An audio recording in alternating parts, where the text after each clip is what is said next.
Nancy Cordes is working on the recall story for the Evening News. The Mattel CEO, Nancy, defended their Chinese operations yesterday, but is Mattel accepting any responsibility for this?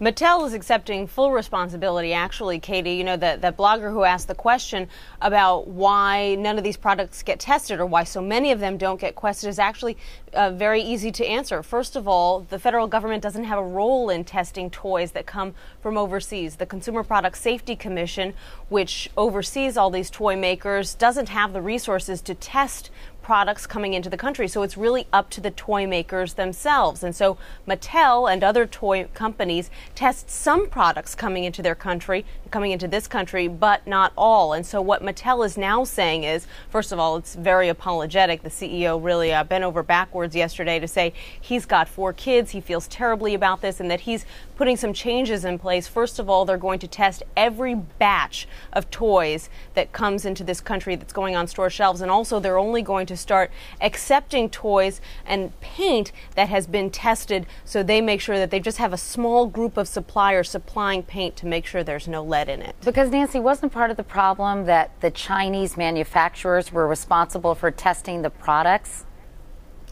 That's part of the problem. And Mattel actually has a pretty vigorous testing regimen over in China. They actually have Mattel employees over there who do some of the testing, but there's, we're getting thousands and thousands of toys every year into this country. 80% of all the toys that we sell here in the U.S. come from China. There's no way that you could test every toy. But what they're going to do, they say this is the best they can do, is test every batch. So anytime a batch of toys is made, they'll test a couple products at random to make sure that that batch appears it's okay. And they're also going to try to make more toys in their own plants, right? That's one of the things they want to do as well?